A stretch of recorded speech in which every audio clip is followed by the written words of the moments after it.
is the easiest person to attract? The narcissist.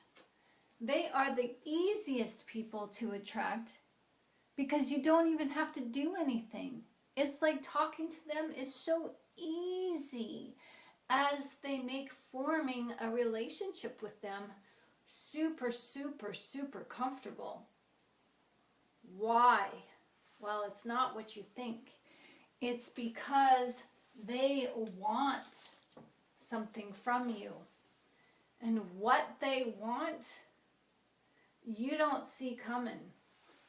Because they need from you what they do not have in themselves. What the heck does a narcissist want with you anyway? They want control. You actually control them when you first know or meet a narcissist before you catch on to their antics.